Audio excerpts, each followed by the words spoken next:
Salut à tous, c'est Bismart. Nous voici repartis pour une nouvelle semaine de débat autour de l'actualité économique, actualité politique. De quoi est-ce qu'on va parler ? Électricité, bien sûr, forcément. Le choc électrique. Ce qui me permettra, je ne sais pas les invités, mais ça a été ma réflexion du week-end sur le risque. C'est intéressant, le risque.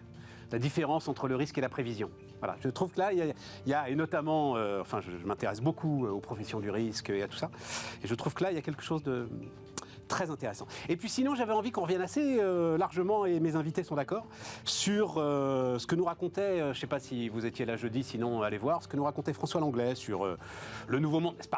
C'est pas révolutionnaire, mais c'est intéressant. Je trouve qu'il a, comme très souvent François Langlais, une manière très très claire de poser les choses, la fermeture d'une grande parenthèse libérale. Je vous le dis très vite si vous n'étiez pas là jeudi. En plus, il prend un beau symbole, quoi, avec McDonald's, l'ouverture en 92, peut-être même 90, du premier McDonald's place Pouchkine à Moscou, et le départ de McDo, comme de beaucoup de boîtes internationales, à l'occasion de l'attaque russe en Ukraine. Voilà, c'est une belle parenthèse. Est-ce que vraiment on tourne une parenthèse ? Et puis il y a plein d'autres trucs, plein d'autres sujets. C'est parti, c'est Bismart.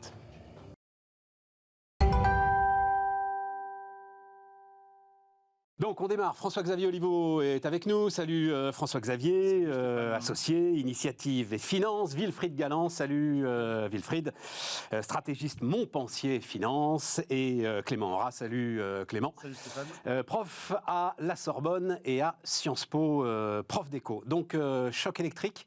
Alors, moi, ma réflexion, quand même, c'est que tout le monde a un avis sur le nucléaire. Là. Enfin, je ne sais pas si vous pouvez partager ça. On a parlé dans le désert pendant des années et des années. Jean-Bernard Lévy a passé 2 mandats à dire qu'on allait droit dans le mur, etc. Et là, ça y est, tout le monde a un avis sur le nucléaire. Tout le monde cherche des responsables. Responsabilité, évidemment, très largement collective. De toute façon, Wilfried, après les épidémiologistes et les géopolitologues, on se retrouve effectivement avec des énergéticiens un peu partout. Ouais, c'est ça, voilà, exactement. Forcément. Ouais. Et en fait, moi, ce qui me frappe, c'est que effectivement, les calculs étaient clairs depuis déjà très longtemps, et qu'on a eu tendance à utiliser ce que j'appelle la pensée magique en économie, c'est-à-dire on prend une décision et puis on verra bien, le système va s'adapter. Globalement, le système, avec cette espèce de côté un peu mantra, de dire c'est pas grave, on va y arriver. Quand il y a une volonté, il y a un chemin, comme disait ce bon vieux Churchill, sauf qu'à un moment donné, il faut avoir effectivement préparé la chose, il faut avoir fait les calculs, il faut avoir réalisé les travaux nécessaires pour que ça se passe bien. Or, l'énergie, c'est tout simplement un équilibre qui doit être instantané en plus entre la production et la consommation. Et on savait très bien qu'à un moment, à force de ne pas entretenir, à force de considérer que notre capacité était, je ne sais pas, éternelle. Il y a quelque chose comme ça. Tu as parfaitement raison. Et finalement, ça allait très très bien se passer, quelles que soient les décisions politiques qui puissent être faites sous l'angle de je sais pas quel volontarisme, voilà. Et en fait, on se rend compte que ça ne passe pas. Et là, on est au stade où le mot de la semaine, ça devient EcoWatt. C'est-à-dire qu'après avoir tous téléchargé tous anti-Covid, on va tous télécharger EcoWatt pour savoir si on débranche ou pas la chaudière. C'est vrai que c'est un peu pathétique, mais au moins, ça remet en lumière, et ça, je trouve ça quand même une très bonne leçon pour tout le monde, le fait qu'il faut faire des calculs. Et que le côté scientifique d'un certain nombre de choses, en particulier sur l'énergie, l'économie en fait partie également, c'est quelque chose qui ne peut pas être abandonné à je ne sais quelle pensée un peu molle, en disant on va finir par y arriver. Ça va passer. Voilà, le poids lourd, ça passe, termes, non, ça passe pas. C'est le politique qui décide. Le politique, et après l'économie va s'ajuster. De temps en temps, ça ne passe pas comme ça. Jolie phrase d'ailleurs de François Langlais dans son bouquin qui dit « En ce moment, nous sommes tous en train de regarder les brûleurs de nos cuisinières avec un mélange de crainte et de respect. » J'aime beaucoup. Et de se demander si on a encore des bougies dans les placards. Oui. François-Xavier, comment tu vois ça ? Comme Wilfried, il faut faire des calculs, il faut aussi faire des choix. Et c'est aussi un peu ce qu'on n'a pas forcément fait. C'est-à-dire que si vous voulez... On a fait de la politique. Ils ont fait des choix. Mais en réalité... Ils ont fait les mauvais. Mais même au niveau des citoyens, si tu dis que le nucléaire, c'est pas bien parce qu'il y a les déchets, que le solaire, c'est pas bien parce que ça prend de la place au sol, que l'éolien, c'est pas bien parce que tu n'en veux pas dans ton paysage, le charbon, c'est pas bien parce que tu as des émissions de gaz à effet de serre, que le pétrole, c'est pas bien, à la fin, il n'y a plus rien qui est bien. Et donc, à force de penser que l'énergie est finalement quelque chose d'acquis, une espèce de bien, on branche la prise et puis il y en a derrière, quoi. C'est évident, c'est normal. En fait, non. Il faut aussi renouveler des infrastructures et on s'est un peu endormi sur le renouvellement des infrastructures, Totalement. à la fois sur le nerf, parce qu'on est en retard on est quand même le pays le plus en retard en Europe sur les énergies renouvelables, hein, mais on s'est aussi endormi sur le nucléaire à un moment donné où on a probablement pas fait les bons choix Super dans Phoenix. 2010. Ouais. Exactement. La vraie date, c'est Super On Phoenix. s'est dit on va attaquer le solaire alors que c'était une technologie qui n'était encore pas tout à fait mûre. Je vous l'ai dit 10 fois, Gérard Mestralet m'avait dit un jour, enfin ancien patron de... d'abord Suez, puis GDF Suez, puis Engie, il m'avait dit on a brûlé la bibliothèque d'Alexandrie en fermant Super Phoenix. Belle phrase. Hein. Belle phrase. Ouais, magnifique. Belle phrase. Écoute, moi je constate juste qu'effectivement à un moment donné l'énergie c'est une commodité mais pas complètement quand même et qu'il faut aussi anticiper les infrastructures qui vont aller avec les besoins. Clément, un truc à ajouter Oui, là-dessus, vas-y, je t'en d'accord. prie. Juste deux petites remarques. À mon avis, il y a eu un vrai problème de sous-estimation en termes de capital humain. On a sans doute oublié que l'énergie nucléaire, c'était une énergie qui était extrêmement difficile techniquement à produire, avec des ingénieurs de très haut niveau. Et en ne promettant pas un grand avenir à cette filière, on a quand même aussi aujourd'hui un problème à la fois de savoir-faire et il y a eu un problème de technicité, c'est-à-dire qu'on a besoin d'avoir les meilleurs ingénieurs issus donc des plus grandes et des plus prestigieuses formations qui, au moins pour une partie d'entre eux, s'investissent dans l'énergie atomique et on voit bien qu'aujourd'hui on a perdu un certain savoir-faire par rapport à il y a quelques années. On voit que même dans les centrales récemment ouvertes, c'est quand même pas un mince problème de ressources humaines et de capital humain pour EDF. Et puis la deuxième remarque, c'est, je ne sais pas si vous avez remarqué, la semaine dernière, c'est l'ex-haut-commissaire à l'énergie atomique qui a mis un peu les pieds dans le plat en disant le vrai problème, c'est l'inculture scientifique de la classe politique et cette idée quelque part qu'elle n'est pas totalement représentative non seulement de la population, mais également, j'ai envie de dire, de l'élite de la population, avec une sous-représentation, c'est vrai, des profils scientifiques qui donc peuvent être amenés aussi par simplement incompréhension ou manque de culture personnelle à prendre les bonnes décisions. Et quelque part, ça rappelle aussi un propos qu'avait eu à l'époque Nathalie Kosciusko-Morizet, qui était donc une ancienne ministre de l'Environnement et polytechnicienne, et donc il avait dit mais rendez-vous compte, moi quand je vais à la commission à l'Assemblée nationale, alors que ce soit évidemment que la commission dont elle était là, sur la commission des lois, sur la commission de son rattachement pour le ministère, elle dit mais je suis obligé d'expliquer la différence entre la fusion et la fission nucléaire, mais c'était effarant de dire Je suis pas d'accord avec ça, moi, Clément. les lois. Je suis pas d'accord avec ça. C'est mon petit côté. Oui, ton côté universitaire. C'est ça. Mais on a quand même eu, on a Une petite sous-estimation peut-être de l'importance d'avoir quelques scientifiques qui prennent aussi la décision. On a quand même eu l'effondrement de la moitié de la filière à travers Areva par une polytechnicienne surdiplômée. Anne Lauvergeon connaissait la différence entre la fusion et la fission nucléaire. Non, je suis pas d'accord. Ils ont des conseillers techniques. Le politique doit prendre des décisions politiques. Mais c'est comme le disait, comme vous l'avez dit tous les deux, à force de ne pas choisir ou de choisir au milieu, ou etc. et tout. Cette histoire de compétences techniques, en plus, t'amène sur le terrain de la République des clercs, qui est un terrain toujours compliqué.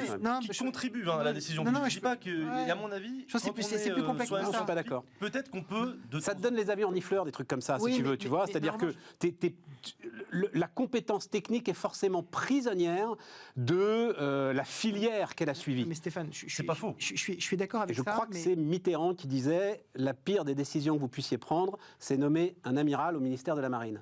Oui, mais si on compare avec un sujet qui m'est cher, qui est la grande crise de 2008, la grande crise financière, et le fait que plus personne ne savait où se situait le risque financier à une certaine époque, il y a eu des explications qui sont sorties et que je trouve très intéressantes en disant le problème, et on en revient justement à l'éclairage du choix. Vas-y. Il dit le problème, c'est qu'on a eu des décisions qui ont été prises par des MBA, donc des personnes spécialistes dans le business, qui étaient préparés et qui étaient dépiotés par des PhD, donc des doctorants extrêmement pointus dans leur domaine scientifique.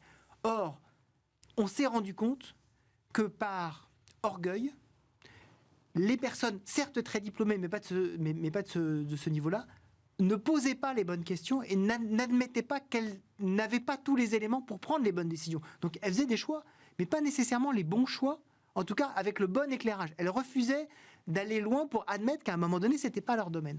Et je pense que dans le domaine de l'énergie, il y a eu une telle perte qu'en fait, quand on a une prise de décision, alors je suis d'accord avec toi, il y a de temps en temps des prises de décision qui sont évidentes, mais il y a quelques éléments qui font que il faut admettre et avoir les bases quand même pour poser un certain nombre de questions. Et ces bases s'effilochent progressivement à force d'avoir ce discours sur finalement c'est le politique qui décide. On en parlera dans la partie effectivement sur c'est un nouveau monde, etc. Mais le nouveau monde parfois c'est maintenant le politique décide et le reste s'adapte.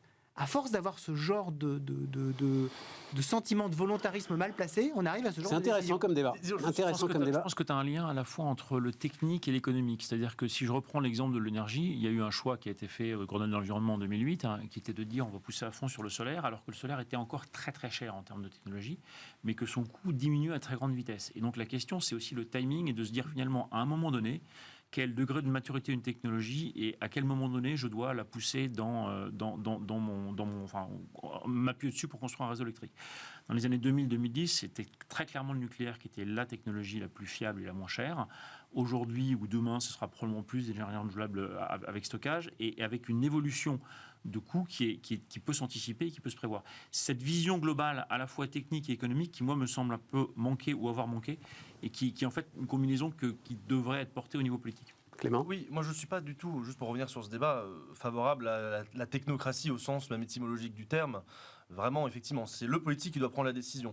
Là où je suis un peu d'accord avec ce que disait l'ancien haut-commissaire, c'est que bien sûr, c'est le politique qui doit prendre la décision, mais là où il y a un problème, c'est quand le scientifique, quelque part, est quasiment absent, même du personnel politique. Quand il n'y a que, et j'en suis moi-même, des diplômés de Sciences Po Paris qui sont en gros moins formés à la question scientifique, ça pose peut-être un problème de temps en temps. Je ne dis pas qu'il faut qu'il y ait que des ingénieurs, au contraire, mais d'avoir un manque de diversité Clément, dans les profils. La vérité de ce qui nous arrive quand même, au départ, j'ai parlé d'Anne Lauvergeon, la vérité de ce qui nous arrive quand même, c'est que c'est une filière qui s'est auto-sabordée en grande partie.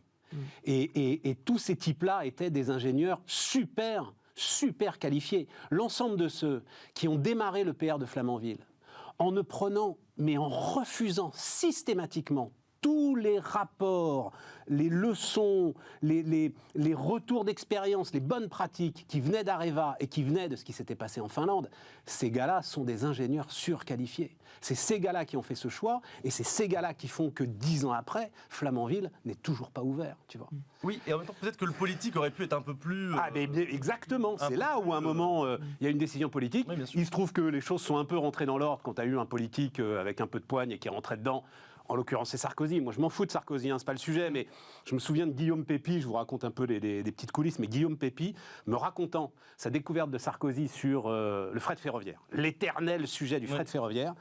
Et il me dit, Pépi, il me dit, j'étais sidéré, quoi. C'est-à-dire, le gars ouvrait le dossier, le parcourait, et avait une espèce de capacité d'analyse, de synthèse, et une volonté de décision. Bon, voilà, mais tu vois, je suis pas sûr que moi, je ça pense manque que c'est de une technique. condition nécessaire, C'est mais pas intéressant en tout cas. suffisante. Ouais, c'est intéressant. L'histoire du esprit de corps aussi qui peuvent se battre. L'histoire du risque, parce que quand même la séquence de ce week-end, alors elle avait commencé avant le week-end, puisqu'on va voir la une du Figaro, je crois que c'était vendredi matin. Donc, et c'est là où la réflexion entre le risque et la prédiction. Qu'a fait en fait RTE, qu'a fait le gouvernement, c'est dire bon ben voilà l'état de l'art. On vous recommande d'aller télécharger cette application. Donc il faut je pense qu'on a tous ou qu'on va tous télécharger. J'ai oublié son nom déjà. EcoWatt. Et puis voilà, vous serez prévenu 3 jours à l'avance. 3 jours à l'avance.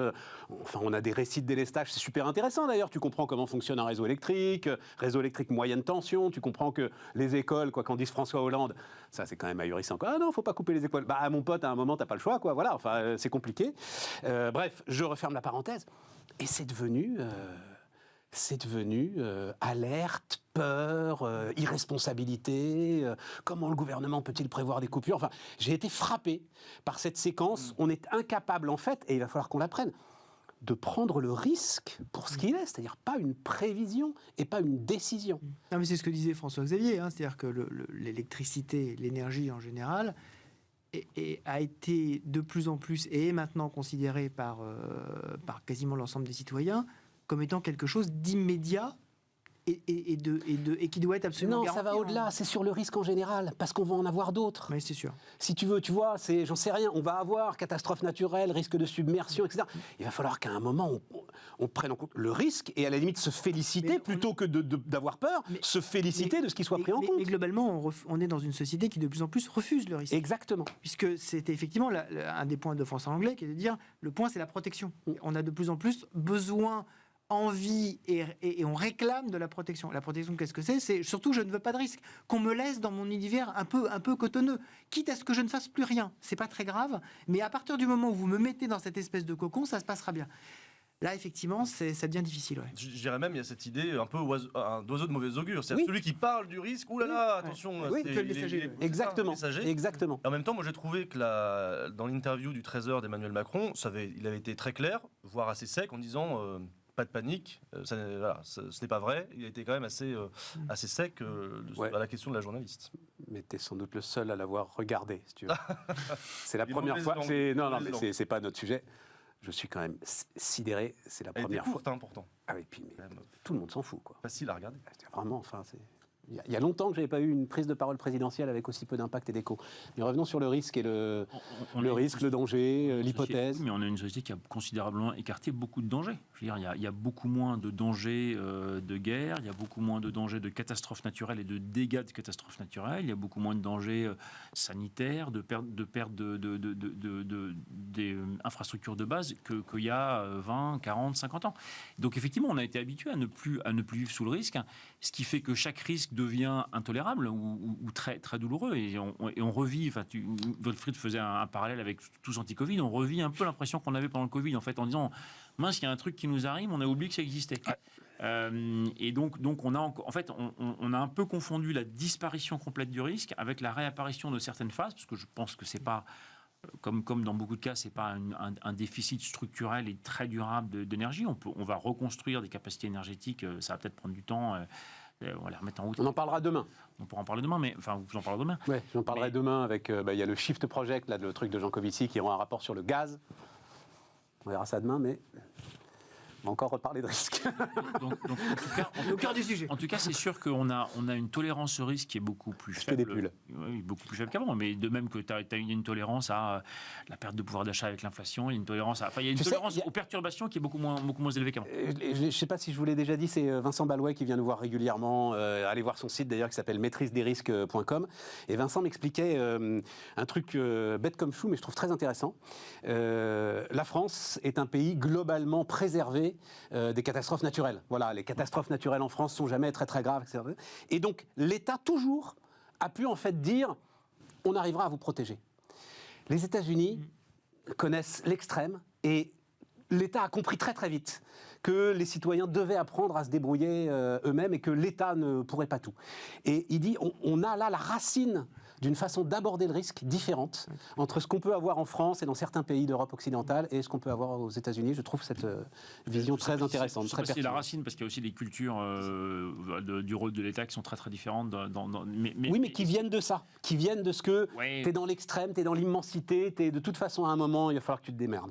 Peut-être. Peut-être. Pouvoir d'achat, Clément. Tu voulais nous parler du pouvoir d'achat. La France, meilleure élève du pouvoir d'achat en Europe. Oui. Telle est la conclusion de l'étude réalisée par le blog. Alors encore, effectivement, c'est un site internet, c'est un compte Twitter que je suis, moi, FIPAddict. Mais je ne savais pas que c'était un gars qui était un peu anonyme, machin, etc. C'est toujours très intéressant. Oui. Hein. Donc voilà, à partir des prévisions et des éléments publiés par la Commission européenne début novembre, selon donc ces calculs, c'est un enseignant en économie et en finance, pas à Sciences Po et à la Sorbonne. Va savoir. C'est pas moi, en tout cas. C'est pas moi. C'est ce que je demandais. Donc, le pouvoir d'achat par habitant devrait être 1,5% supérieur à son niveau de 2019 en France, alors qu'il sera stable en Allemagne, qu'il va baisser de 0,7% en Italie, qu'il va baisser de 2,3% en Italie et de 6,8% en Espagne sur la période. C'est très difficile à faire admettre quand on parle de pouvoir d'achat, parce que c'est des sujets assez à la fois sensibles pour beaucoup de gens, qui ont du mal à finir les fins de mois. Il y a toujours ce problème de l'inflation réelle et de l'inflation perçue. Et allons dire à quelqu'un qu'il n'a pas perdu en pouvoir d'achat ou qu'il aura un niveau même supérieur à celui de 2019, on pourrait faire un micro-trottoir et personne n'oserait non seulement dire ça, mais ne le penserait, sincèrement. Tous les prix augmentent, pareil avec l'euro, etc. Donc, le sujet des chiffres du pouvoir d'achat est toujours extrêmement délicat et en plus, parfois, on accuse le gouvernement de manipuler les chiffres. Alors, j'ai trouvé cet article intéressant et l'étude derrière intéressante parce qu'elle montre deux choses. Un, que finalement, si on raisonne juste en termes d'inflation et de pouvoir d'achat, évidemment, il y a de l'inflation, mais si on raisonne donc en pouvoir d'achat, avec les augmentations de salaire, etc., finalement, la perte concernant la France, elle n'est pas si considérable que ça. Donc, sur une période qui est quand même pas très longue, 2019, on n'était quand même pas... C'était quand même pas il y a des années et des années. Et la deuxième remarque, c'est la comparaison, l'étude comparative. C'est quand même très intéressant de voir que la France, alors c'est quand même en partie grâce aux mesures qui ont été prises, mais qu'on s'en sort quand même pas si mal. Et effectivement, tu citais les chiffres d'autres pays européens qui sont quand même juste à nos frontières et qui, eux, quand on perd 6-7% de pouvoir d'achat, c'est quand même tout à fait considérable. Ah, c'est considérable. Que ce soit l'Italie, l'Espagne, l'Angleterre. Mais ce qui est terrible, Clément, c'est comme tu le disais, le public n'en a aucune perception, et je pense n'en fait aucun crédit au gouvernement. Ah non, le gouvernement, Bruno Le Maire va arriver à la télévision en disant « Nous, vous avons défendu votre pouvoir d'achat, etc. » et tout le monde va dire « Mais quelle déconnexion avec la réalité des Français !» Je suis prêt à parier que personne... Sortez de Paris, monsieur. C'est ça. Même si c'est vrai, personne n'oserait dire que le pouvoir d'achat a augmenté par rapport à 2019. Au moins, je pense même Bruno Le Maire, au plus prudent, il dirait... Nous avons sauvé les Français de ce qui pouvait arriver de pire. Mais personne n'oserait dire, combien même ce serait vrai, que le pouvoir d'achat est plus élevé. Et puis il y a quand même une troisième chose dont on parle assez peu, c'est que quand on fait des calculs d'évolution du pouvoir d'achat, on fait des calculs jamais sur les mêmes biens. C'est quelque chose de très difficile. Comment on évolue le passage de la 4G à la 5G, c'est pas si facile que ça. Et la 5G, c'est un bien qui est de plus grande qualité que la 4G. Donc même si le prix n'a pas changé, en fait, c'est une amélioration du pouvoir d'achat, toute chose égale par ailleurs. Donc c'est quand même toujours, là aussi, difficile de dire aux gens, non, votre pouvoir d'achat a augmenté ou n'a moins baissé, et encore moins que nos voisins. C'est un des éléments qui est très intéressant dans le bouquin de François Xavier, qu'on cite à peu près toutes les semaines. Est-ce que ça relance les ventes un petit peu? Non. Je sais pas, c'est très compliqué de connaître les ventes de son bouquin. Tu les connais en juin. Ah, c'est vrai? Ah ouais, c'est super compliqué de savoir les ventes de ton bouquin, c'est super compliqué. Ah, ça alors. Ouais, donc déflation structurelle des produits de grande consommation. Mais on en parlera justement dans la deuxième partie. Est-ce que ça va continuer? Absolument. Pouvoir d'achat, un mot là-dessus? Non, je pense qu'en France, on fait aussi systématiquement, ça va nous amener au prochain sujet, mais le choix du consommateur. C'est protéger le consommateur avant tout. C'est être certain qu'on pourra toujours consommer. Et le pouvoir d'achat, de plus en plus, quand on voit la place qu'il prend dans le débat politique, c'est quasiment un principe, c'est devenu un principe constitutionnel. C'est-à-dire qu'il y a le principe de la liberté d'aller et venir, la propriété privée et le pouvoir d'achat. C'est un peu les trois éléments dont certains sont plus importants que d'autres, et le pouvoir d'achat est probablement le plus important de tout ça. Ces droits fondamentaux sont la propriété, la liberté, la sûreté. C'est pas dans ce sens-là. La liberté, la propriété, la sûreté, la résistance à l'oppression et le pouvoir d'achat. Exactement. Voilà. Et le pouvoir d'achat. Voilà. Et c'est ça. Répondez à l'article 2. Voilà. Exactement. Déclaration des 89. Et effectivement, ça tord à la fois tout le débat politique et tout le débat économique très très rapidement. C'est-à-dire que pour mesurer le pouvoir d'achat, on ne peut que le faire en termes de moyenne, de médiane, ou en prenant des segments de population relativement larges. Et à partir de là, toutes les interprétations sont possibles. En disant, moi j'étais très content avec ma 3G, avec ma 2G, vous m'imposez la 5G. En fait, c'est un choix que vous ne pouvez pas m'imposer, et donc vous ne pouvez pas dire que j'ai gagné en pouvoir d'achat.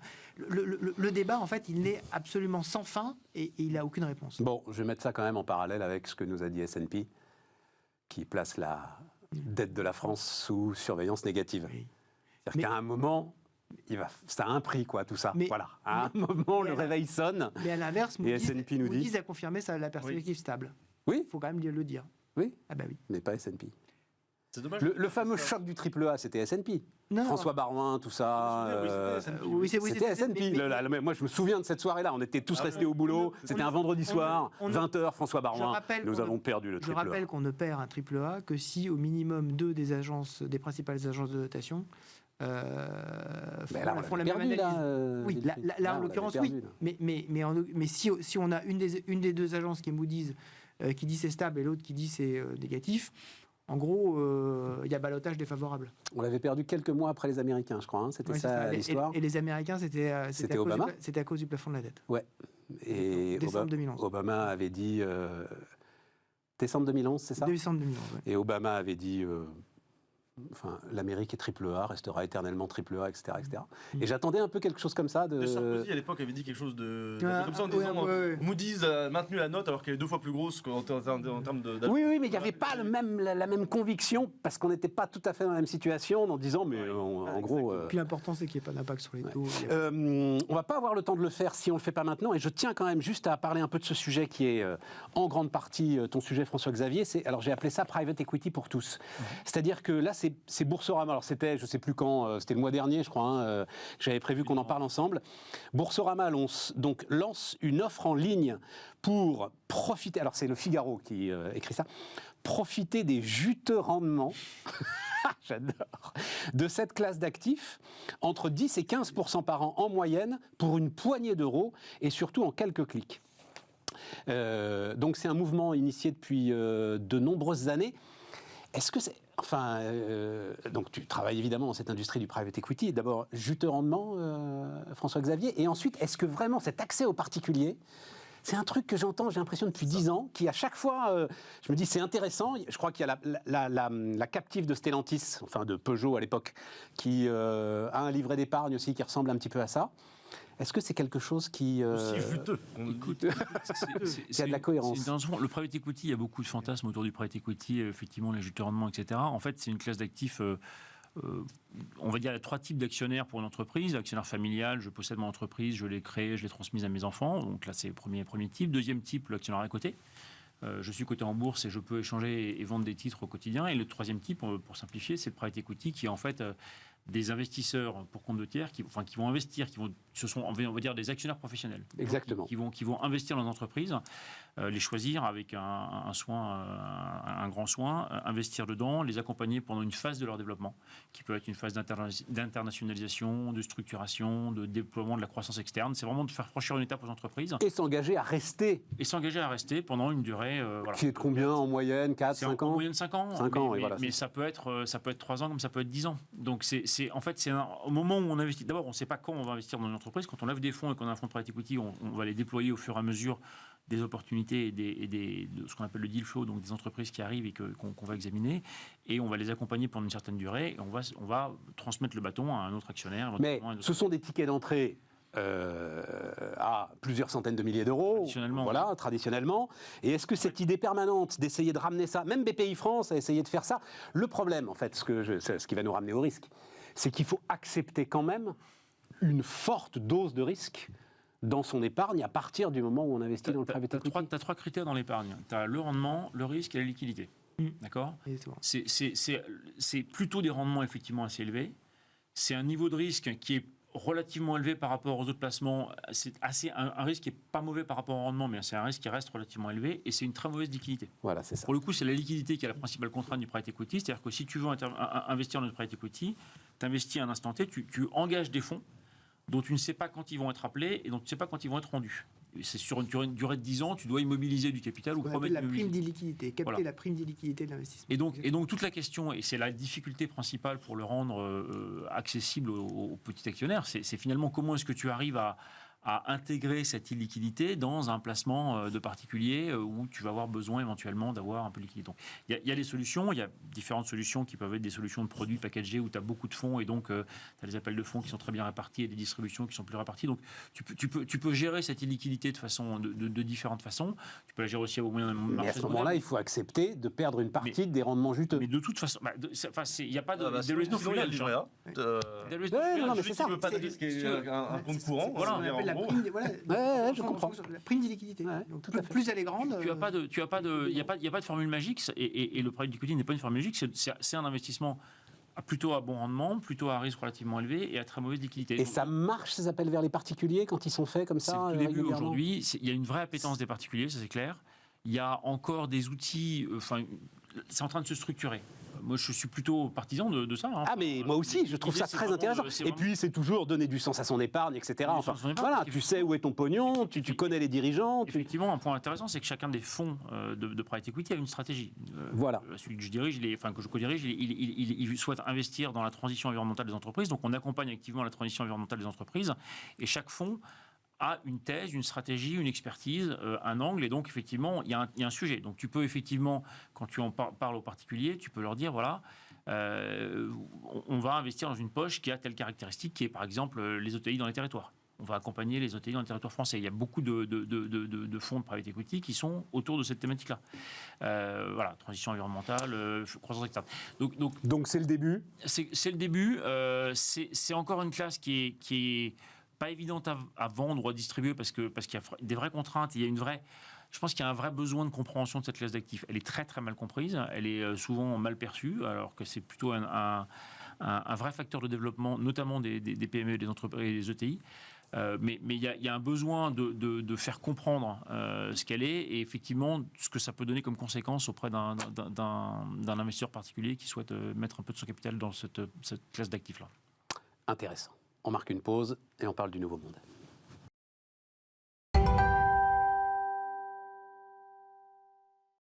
On repart. Donc, on repart avec ce sujet de fond. Donc, je le disais en sommaire, thèse très bien résumée par François Anglais. Ah oui, j'ai oublié. Alors, je ne sais pas si on va pouvoir le mettre, mais quand on parlait de l'électricité, j'en ai déjà parlé. C'est un bouquin absolument génial. Si vous voulez vraiment vous faire peur avec le blackout, enfin, savoir ce que ça représente. C'est un polar écrit par un très bon auteur de polar allemand. Voilà. Je vous assure, ce bouquin est génial. Génial. Et on n'a pas... En fait... Pour les cadeaux de Noël, c'est ça? Ouais, parce qu'on ne prend pas la mesure de ce que ça représente. Et je lisais ce truc, très très bien écrit, très bon thriller et tout, et il y a des fois tu refermes le bouquin, c'est bon, tout va bien. Lui, en l'occurrence, c'est pas, puisque c'est un bouquin qui a été écrit il y a une dizaine d'années, c'est un virus informatique qui met tout par terre, qui met tout le système européen par terre. Ça va être un bon test de savoir si on a vraiment envie de décroissance. Non, mais ça va au-delà. Allez lire le bouquin. C'est vraiment pas mal. Donc, Nouveau Monde. Donc, je l'ai dit en sommaire, une période de reprise en main de l'économie par les États qui s'ouvre, dit François Langlais, sous la pression, il n'est pas le seul d'ailleurs, hein, évidemment, sous la pression du retour du risque géopolitique et d'une forme, ça il le décrit très très bien, une forme de fatigue des peuples. Comme si les peuples, écrit-il, étaient fatigués de la liberté et de ses inconvénients. Retour en force de la politique industrielle. Là encore, je cite François, l'économie et les entreprises vont désormais faire là où on leur dit de faire.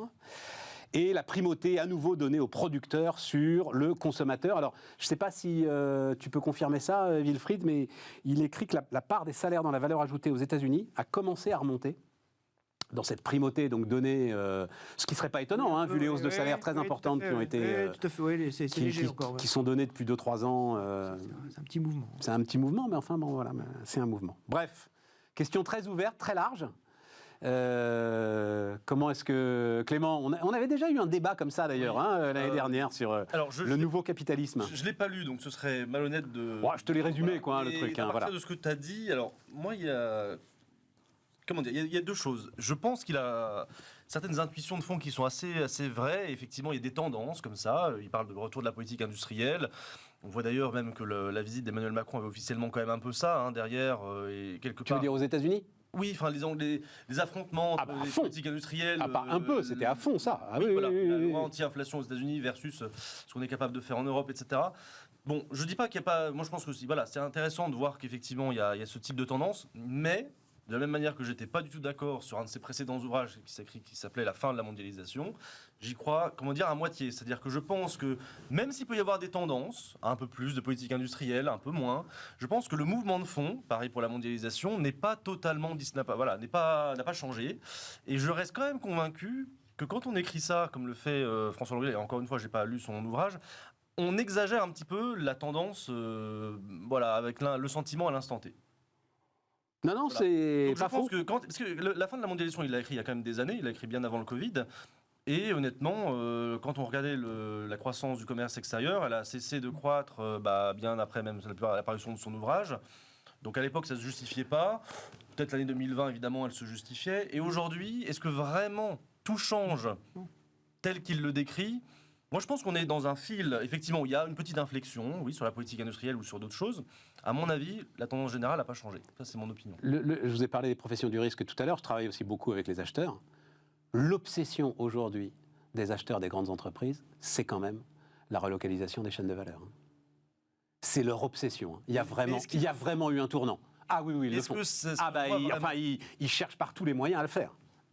Tous les moyens à le faire. Alors, c'est sûr que, à la limite, Apple qui quitte globalement le gros mouvement, hein, Apple quitte la Chine pour aller vers l'Inde. Tu peux dire, c'est pas... Oui, mais c'est le début de quelque chose quand même. Oui, mais quand tu regardes... C'est le début au moins d'une recherche de réponse au premier truc que dit François, c'est-à-dire au risque géopolitique. Mais quand tu regardes, pour rebondir sur ce que dit Clément, quand tu regardes les chiffres, par exemple, du commerce international et du commerce, je vais prendre deux pays qui sont quand même des vrais ennemis. Vas-y. Entre la Chine et les États-Unis, il n'y a pas de baisse. Hein. Les États-Unis importent toujours autant. Alors, ça progresse moins que les autres pays, effectivement. Mais ils importent toujours autant de produits de la Chine. Ils disent non, on va se couper de la Chine. C'est pas vrai. Hein. C'est pas vrai du tout. Dans les faits, ça n'est pas vrai. En fait, ce qui se passe, c'est qu'effectivement, on a des lumières qui sont mises sur des secteurs qui sont considérés comme étant des secteurs stratégiques, sur lesquels il y a effectivement la volonté de ne pas dépendre, d'être en autonomie sur un certain nombre de choses, hein, d'avoir cette espèce de souveraineté. La souveraineté est un peu mise à toutes les sauces, c'est quand même un truc assez dingue, je trouve. 3 de nos ministères. Hein. On a 3 ministères où il y a souveraineté dans l'intitulé du ministère. C'est la patronne de Croissance Plus qui le rappelle ce matin dans les Échos. Elle dit on va peut-être en tirer 2-3 conséquences. Et ce qui est très intéressant, c'est que quand vous regardez l'adjectif souverain, si tu t'amuses à regarder par exemple le dictionnaire historique de la langue française d'Alain Ray, on voit que souverain, ça vient de la même racine qui est ce qui est supérieur. Et donc ça a donné 2 acceptions différentes, c'est-à-dire ce qui est supérieur à tout en termes d'efficacité. Par exemple, c'est souverain d'écouter Bismarck pour comprendre effectivement les problématiques de l'énergie. Voilà. Et puis, c'est qui ne dépend de personne, qui n'a aucune dépendance. Et la deuxième exception est en train de prendre totalement le pas sur la première. Et c'est un vrai sujet, effectivement. C'est-à-dire que dans un certain nombre de domaines, on est en train d'ériger des murs, mais ce ne sont pas des murs généraux. Il ne s'agit pas de dire on a une relocalisation complète, voire le fameux Frenchoring. C'est pas ce qu'il dit. Non. Mais alors maintenant, c'est devenu trop généralisé. Mais c'était même avant l'attaque de l'Ukraine par la Russie. Je vous l'avais raconté ici. Antoine Frérot, dans une discussion, il dit qu'est-ce qu'on fait de nos actifs en Chine ? C'était déjà son sujet et son obsession d'essayer de trouver un moyen de sécuriser tout ça et en tout cas, certainement pas d'en rajouter. Mais ce qui se passe aujourd'hui, et c'est un peu ce qui s'est passé, on avait déjà eu cette discussion d'ailleurs, mais dans le domaine financier. C'est-à-dire que avant 2008, la liquidité était considérée comme étant illimitée et instantanée. C'est-à-dire que chaque banque tournait le robinet de liquidité du jour au lendemain et les autres banques leur apportaient la liquidité nécessaire. On s'est rendu compte à partir de 2008 que dès qu'il y avait une crise de confiance, dès que en fait, le système se bloquait, on pouvait faire tout tomber, un espèce de blackout financier. Donc on a recréé des poches de liquidité à droite à gauche, ça a coûté très cher, c'était des banques centrales, c'était des réglementations, etc. Dans le monde entier, maintenant, ce qui s'est passé dans le système financier est en train de s'appliquer au bien réel. C'est-à-dire que jusqu'à présent, on pensait qu'en fait, tout arrivait de façon instantanée, que ce soit les produits, l'électricité, voilà, on ouvrait le bouton, ça marchait. Là, on se rend compte qu'il faut créer des espèces de stocks tampons un peu à droite à gauche. Ça ne veut pas dire qu'on n'a pas des échanges. Et ça ne veut pas dire qu'on n'a pas des échanges. Oui, mais des échanges à l'intérieur de l'Union européenne. Mais y compris même, ce que je vais expliquer, y compris même entre 2 ennemis que sont la Chine et les États-Unis, les échanges perdurent. Sauf qu'il y a d'autres, sur un certain nombre de cas... Il perdure en quoi ? En volume, en valeur ? Il ne perdure pas en technologie, par exemple. Enfin, il y a clairement des barrières qui ont été mises par les Américains, qui posent problème aux Chinois. Sur un certain nombre de biens technologiques, je suis d'accord, mais ils vont continuer à importer des machines à laver en provenance de Chine et d'Inde. Hein, ils ne vont pas tout refaire. Des machines à laver, oui. Mais bien sûr. Des puces, peut-être pas. Mais peut-être pas des puces. Mais aujourd'hui, ils dépendent par exemple de Taïwan. Donc ils vont essayer de recréer des choses. Oui, ils essaient de recréer. Mais en fait, il s'agit vraiment d'éléments qui sont des éléments un peu... Et qui ne remet pas en cause, tu es d'accord avec Clément, ça ne remet pas en cause ? Pour moi, non. Le grand mouvement mondial. Il y a quelques pays qui seront, entre guillemets, un peu plus exclus. On parle de la Chine, la Russie, elle est beaucoup plus marginale, c'est vrai. Mais comme tu prenais l'exemple d'Apple qui allait en Inde... Est-ce que ça change quelque chose à la mondialisation qu'Apple quitte la Chine, une partie de la Chine pour l'Inde ? Non. Le phénomène d'ensemble, les flux ? Non. On oublie aussi que ça l'éloigne même peut-être un peu plus, hein, comme la Terre est ronde, ça doit être 2-3 000 km de plus. Comme c'est aussi communiste, le Vietnam. Enfin. Oui, c'est ça. On oublie aussi que l'Afrique est en proie aussi à des mouvements de délocalisation de la part d'un certain nombre de pays de l'Asie du Sud-Est pour des biens très faible valeur ajoutée. Je pense notamment au textile bas de gamme, par exemple. Donc, il y aura peut-être un nouveau mouvement de mondialisation autour du développement africain dans les années à venir. Moi, je ne suis pas du tout comme quand il y a eu le Trump en disant attention, le protectionnisme est de retour. Oui, c'est ça, oui. Alors oui, il a mis quelques taxes, mais est-ce que le taux de droit de moyens a vraiment augmenté ? La réponse est non. Donc ces quelques taxes qu'il a mis qui sont significatives, effectivement, sur les quelques secteurs. Obama avait fait un peu la même chose sur d'autres secteurs avant, les pneumatiques par exemple, et finalement, la tendance d'ensemble n'a pas fondamentalement changé. Voilà. François-Xavier. Moi, ce que je vois, c'est effectivement une phase d'incertitude majeure géopolitique qui est parfaitement évidente, à la fois en Russie, mais effectivement avec le point d'interrogation de la Chine et de Taïwan qui est le grand sujet et qui est la raison pour laquelle les gens avec lesquels tu discutes essaient de relocaliser et ou de simplement diversifier leur base d'approvisionnement. C'est une question de gestion des risques aussi, de ne pas être forcément dépendant d'un seul pays et d'être dépendant de plusieurs pays et de préférence pas trop loin. Est-ce que ça veut dire pour autant que la libéralisation des échanges, la mondialisation est finie ? Je pense que c'est un peu tôt pour siffler la fin de la parenthèse. D'abord parce que je ne pense pas que les peuples en aient marre de la liberté. Je ne pense pas que les Iraniennes ou les Chinois en aient marre de la liberté. Non mais c'est facile ça, François-Xavier. C'est pas ça le sujet. Tu comprends ? Sujet, il y a une espèce, et là-dessus on l'a tous ressenti. Les gilets jaunes en sont d'une certaine manière l'expression. Il y a une forme de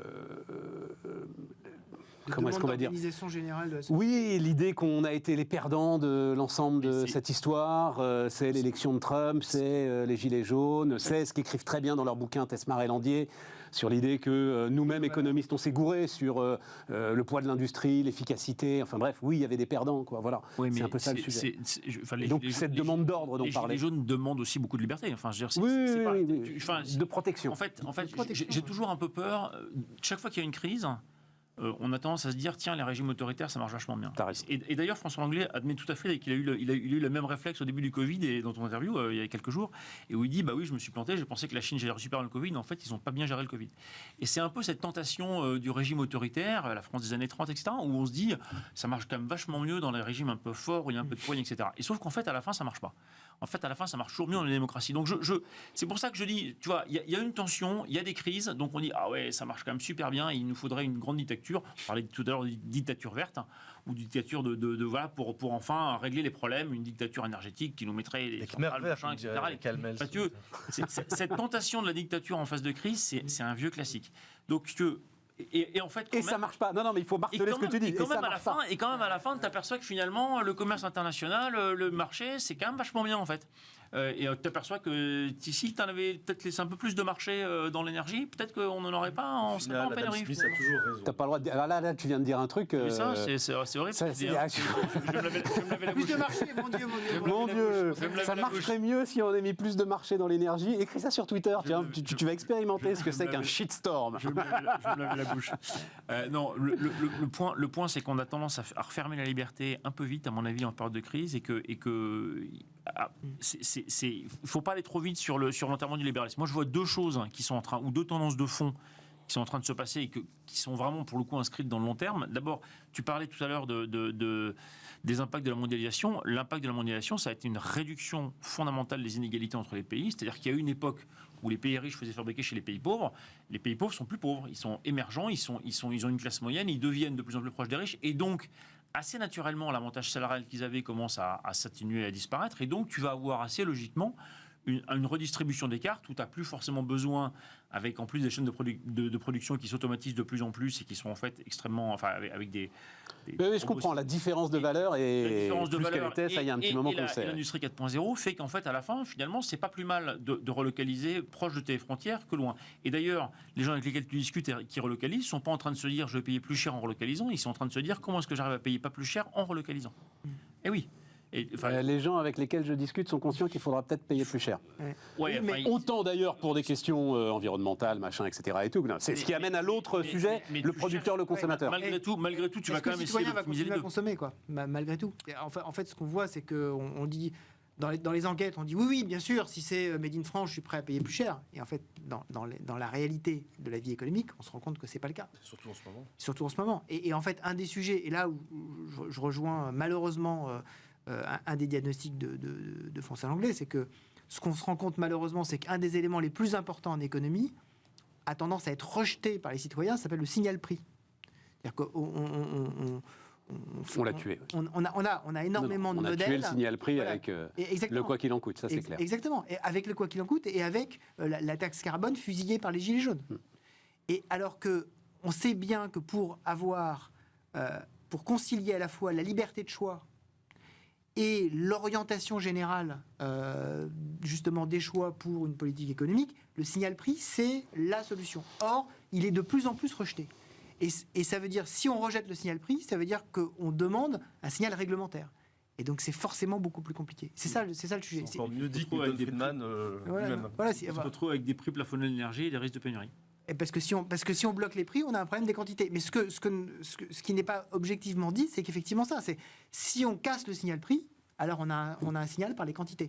Et c'est ce qui risque de se passer si effectivement, par exemple, quelqu'un avait l'idée folle de casser toute mondialisation. Vous allez voir le signal prix qui va se mettre en place de façon très forte. Et donc, si on bloque le signal prix, ça veut dire qu'on met en place des économies de pénurie. Clément. Après, on parlait de souveraineté. Moi, j'aime beaucoup, je sais que tu l'invites en plus régulièrement, ce qu'a dit Emmanuel Combe dans une de ses notes sur la souveraineté, mythes et réalités. Et il dit la souveraineté économique, c'est souvent le mythe du potager. Parce qu'on croit qu'on va faire tout soi-même, voilà, dans notre petit jardin. Et en réalité, le potager, c'est pas très efficace. Et deux, c'est quand même beaucoup, beaucoup plus cher. Et puis il y a plein d'études, du CEPI ou d'autres qui montrent que si on devait fabriquer en France tout ce qu'on aimerait fabriquer en France, non seulement, et puis alors le pouvoir d'achat des ménages... Sans aller jusque-là, citons par exemple, parce que c'est quand même le signe de quelque chose, Croissance Plus, on en parlera après-demain, puisque Nicolas Dueb, qui est membre de Croissance Plus, sera là. Le point de vue de la patronne de Croissance Plus ce matin. Croissance Plus, c'était l'hydrolibéral personnifié, quoi, quand même. Voilà.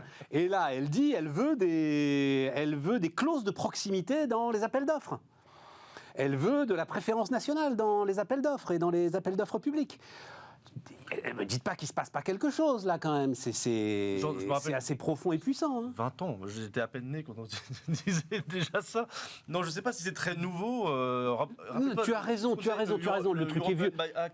Évidemment, mais que ce soit elle, que ce soit Croissance Plus, c'est-à-dire que ce soit les libéraux aujourd'hui qui soient dans la demande de ces clauses de proximité qui sont, nous dit la théorie économique, parfois quand même destructrices d'efficacité.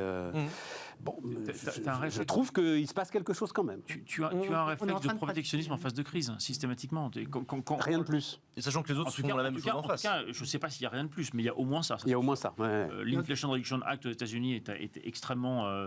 distord la concurrence entre les US et l'Europe, ça c'est tout à fait objectif. Et d'ailleurs, tant mieux pour eux, parce qu'ils vont accélérer leur transition environnementale, mais ça crée des sujets. Et donc, effectivement, quand ça tangue, les gens ont un peu le réflexe de dire redressons, protégeons notre industrie, redressons nos frontières. Mais on a eu ça de nombreuses fois dans l'histoire et il se trouve que l'optimum général, comme le rappelait Wilfried, c'est quand même que ça commerce, ça échange et ça crée de la richesse collectivement. Et on l'a déjà fait. Et donc, après, est-ce que c'est juste un passage... Un mouvement passager qui va ensuite restabiliser vers plus d'échanges ou est-ce que c'est parenthèse vraiment qui se referme? C'est un peu tôt pour annoncer la parenthèse qui se referme. Un mot, Wilfried. Dans l'histoire, tous les pays qui se sont isolés du commerce mondial ont au moins, à minima, décliné économiquement, voire sont totalement sortis de l'histoire. Et ça, il ne faut jamais l'oublier. Juste un petit graphe à voir, parce que c'est Müller-Maersk, l'armateur, qui, a priori, n'est pas victime pour l'instant d'une forte démondialisation. Alors, vous ne voyez pas grand-chose sur ce graphe à la télé, mais globalement, donc, l'idée, c'est les bases de relocalisation en cas de relocalisation en Europe. On est pas mal, en fait. Voilà. La France, 7e. Donc Pologne, Allemagne, Turquie, Grande-Bretagne, assez étonnamment, 4e. Évidemment, les États-Unis, donc ça, on en reparlera. Le Vietnam. Et la France vient avant, en fait, l'ensemble des grands pays d'Europe centrale. Ce qui me laisse penser que le risque géopolitique est sans doute assez présent dans la réflexion aujourd'hui de l'ensemble de ceux qui sont en charge. Müller-Maersk qui font des études sérieuses, de relocaliser la production. Voilà, j'ai trouvé ça intéressant. Ouais, le coût de l'énergie a longtemps été un avantage concurrentiel de la France. C'est vrai. Donc, il faudrait. C'est vrai que là, il faudrait qu'il le. Non, mais il ne le restera pas. Là, je ferme pas tout de suite. Ah ben non, on peut pas être en contradiction avec ce avec quoi on a commencé. Non, 12 maths, fais les calculs, on est foutu, on est planté sur l'énergie. Point. Non, Voilà. c'est pas ça qu'on a dit en entrée. C'est pas forcément ça auquel je concours. Non, on Ce a qui est dit certain- faisons les calculs. Non, mais Si tu fais les calculs, L'énergie tu sera sais plus chère. que dans les L'énergie 5 sera ans plus qui chère. viennent, voilà, on va dire ça comme ça, dans les 5 ans qui viennent, je me projette pas là, hein, François-Xavier, je fais pas ce que tu fais très très bien. Dans les 5 ans qui viennent, on est planté. La question, c'est est-ce qu'on sera plus cher que nos voisins? Et la question, c'est est-ce qu'on arrivera à remettre d'équerre le parc nucléaire qui permet malgré tout de sortir. Oui, on y arrivera, mais non, même mais, non, mais c'est une question d'avantage concurrentiel, l'énergie. Hein. C'est si Oui. le monde entier augmente en énergie. Mais en 2025, ton parc nucléaire, sans doute, il tourne, etc. N'empêche que tu seras quand même planté par rapport à la puissance gazière je sais pas américaine comment qui va s'est évoluer remise la à situation. tourner à fond. Quoi, Je ne voilà. sais pas comment va évoluer la situation géopolitique avec la Russie. Tu sais pas non plus. J'espère, encore une fois, c'est un vrai sujet. Non, mais Ça va tout à fait dans ta thèse Stéphane. d'ailleurs, François-Xavier. C'est tout à fait ta thèse. La machine de production gazière et pétrolière américaine s'est remise à donner à plein parce que, alors là, le signal prix, pour le coup, a parfaitement fonctionné. Et cette machine. donc ce risque-là, c'est qu'en termes C'est ce qui a sorti les États-Unis de la dépression de 2008. Hein. C'est la capacité Là, c'est justement l'heure de schiste, de réindustrialisation grâce au gaz de schiste, absolument. Non, je voudrais juste qu'on dise un mot sur l'inflation. Juste pour terminer, il nous reste 5-6 minutes. Parce que là, j'ai adoré les chiffres que Emmanuel Grimaud de Maximis Retraite nous a apportés, c'était aussi jeudi. Donc, Agir Carco, augmentation des retraites au 1er novembre de 5,12%. Donc tu te dis, waouh, pas mal, hein, tu vois, on n'est pas loin. Hein. La masse salariale et donc les cotisations sur les 6 premiers mois de l'année, c'est 11,5%. Et donc je commande ça par l'euthanasie du rentier à commencer. Ouais, c'est un peu ça. Ah non, mais Sandek, c'est un peu ça quand même. Ah bah, de toute façon, l'inflation, on sait très bien que l'inflation... Vive l'inflation ou pas vive l'inflation? L'inflation, c'est un transfert de richesse. Hein. C'est un transfert de richesse entre les créditeurs et les créanciers, toujours, entre les emprunteurs et les créanciers. Et donc, en fait, entre les épargnants et les consommateurs. Et les épargnants perdent, les consommateurs gagnent. Dans ce cas. Et les jeunes consommateurs gagnent. Et les jeunes, bah oui, enfin, en tout cas, tous ceux qui n'ont pas un patrimoine... Et tous ceux qui sont endettés. voilà. Tous ceux qui sont endettés ou doivent s'endetter. Voilà, exactement, exactement. Après, la question, c'est quelle est la pérennité de la chose? C'est-à-dire, est-ce que l'inflation va perdurer? Est-ce qu'elle va être plafonnante ou est-ce qu'elle va s'effondrer? Moi, mon point, c'est qu'elle va probablement s'effondrer. Donc, il faut bien en profiter. Je suis d'accord avec Wilfried. Oui, moi aussi je signe. Ah, vous êtes tous les trois à penser qu'elle va s'effondrer? En tout cas, qu'elle va diminuer. Qu'elle va diminuer fortement. Non, qu'elle va diminuer, c'est normal. Non, La mais base, diminuer Fortement. Pas diminuer d'un point, quoi. Ouais. Vraiment. Qu'on va arriver à une situation où on va être, peut-être pas à 2, mais autour de 3% d'inflation, Ouais. vite. Ouais, Très moi, je vite. pense qu'on revient assez vite aux années 2010. Qu'est-ce que tu appelles vite? Vite, ça veut dire quoi, fin vite? d'année 2023, prochaine. oui. Fin d'année prochaine. Dès la fin, dans un an, on se posera plus de questions sur la déflation que sur l'inflation. Je souscris. Et la politique monétaire redeviendra. La transition sur la politique monétaire. Redeviendra accommodante parce qu'elle n'aura pas le choix. Je souscris absolument Après à 6 mois où ils 100% diront avec non, ça. jamais. Oui, c'est ça. Voilà. Non, jamais. Après 6 mois, ils auront dit non, jamais je ne ferai de pivot de politique monétaire au bout de 6 mois. Et toutes les négos, là, toutes les augmentations de salaire partout, etc. Un effet retard. On suit, après ça va. On n'a pas de mécanisme qui va effectivement faire boule de neige. Quand on regarde, par exemple, quand on regarde les prix et la production sont en train de baisser de façon très forte. Quand vous avez moins 3% de prix d'évolution de prix à la production en Chine, vous n'avez pas une accélération de l'inflation. Hein, ça n'existe pas, ça, jamais. Hein. Donc, quand on regarde véritablement pas les indicateurs retard, c'est-à-dire ceux dont tout le monde parle, c'est-à-dire le taux de chômage, le taux de croissance, le taux d'inflation, alors ça, tout le monde en parle. Mais ça, ce sont des indicateurs retard. Quand on regarde tous les indicateurs avancés, tout milite pour une baisse très rapide de l'inflation. Le prix du conteneur est revenu à son niveau d'avant-crise. La plupart des matières premières ont fortement baissé, sauf les matières premières liées à l'énergie, que ce soit d'ailleurs renouvelable avec le lithium ou hydrocarbures. Donc on a effectivement un contre-coup Donc il faut que le rentier soit sous oxygène et après il va s'en sortir. Il faut tenir. Rejoindre Tenez bon, les gars. sur ce que dit Wilfried. Tu es avec une offre qui est plutôt assez abondante et les usines chinoises ne sont pas très chargées aujourd'hui, et les conteneurs non plus. Tu as une demande qui va être quand même assez freinée parce que malgré tout ce qu'on est sur le pouvoir d'achat, globalement, il y a quand même des vraies tensions et des vraies tensions salariales. Donc toute l'inflation ne sera pas forcément répercutée. Tu as la moitié Le taux d'épargne est monté à 16% quand même. Hein. C'est-à-dire les tensions sur le pouvoir d'achat. Aux États-Unis, sur la consommation, oui, mais pas sur le pouvoir d'achat. Non, mais la consommation américaine, elle a été alimentée par effectivement l'épargne supplémentaire Covid. C'est à peu près 2400 milliards de dollars. On considère qu'il y a déjà à peu près la moitié qui est partie. Donc il en reste plus que 1200. Ce qui veut dire que, en gros, autour du 3e trimestre 2023, c'est fini, à ce rythme-là. Donc, Voilà. Et t'as un niveau. C'est et- terminé. Mais je parlais de nous quand je parlais du taux d'épargne, c'est en France. Oui, mais 16% globalement- et en Allemagne, quoi. Voilà. Oui, non. Mais Et- disons que l'impact du taux d'épargne française sur la conjoncture économique générale est relativement faible. Il y a souvent une grosse confusion entre d'ailleurs le niveau de prix et l'inflation. C'est-à-dire que les prix sont élevés, on peut parfaitement imaginer qu'ils restent relativement élevés pendant une certaine durée, mais ça ne fait pas de l'inflation. Ah bah oui, bien sûr. Non, mais C'est à la bien base sûr. de comparaison. Non, mais tu dis évidemment. bien sûr, mais c'est pas du tout évident en fait. La plupart des gens se disent les prix sont élevés, il y a de l'inflation, il y en a encore. Oui, sauf que si les prix sont élevés, ils ont plus de chances de baisser que de continuer à augmenter. Donc en fait, s'ils baissent, avec en plus un effet mécanique qu'on a déjà expliqué plusieurs fois ici, mais où tu compares par rapport à il y a 12 mois en fait. Tu compares décembre par rapport à décembre 2021 avant la guerre en Ukraine, tu vas comparer maintenant mars 2023 avec mars 2022 où il y aura la guerre. Tout à fait, tout à fait. Donc en fait, mécaniquement, Donc- on embarque une inflation qui baisse. Et avec un peu Donc de les banques conflit en Ukraine, centrales, ont magnifiquement Ah bah, je fait pense, le job. Je pense qu'elles vont non. Elles ont magnifiquement accompagné un Elles- mouvement qui de toute façon était inexorable. Ah bah oui, mais non, mais alors. Puisque ces Donc, événements nous dépassent, ces faut é- en être des auteurs, Non, non. totalement, là, c'est Non, clair. Enfin. elles ont fait leur travail, mais Elles ont tort tout le l'attribuer- temps avec vous. Non, mais, C'est- non, mais c'est ça. l'attribuer Non, uniquement aux c'est banques ça. centrales est une absurdité sans nom. Et Absurde, quoi. on devrait voir. Enfin, en Tu tout cas, ne me donnes pas l'habitude d'avoir cet extrémisme de la pensée, Mais non, mais en fait- Wilfried. en fait, L'absurdité sans nom.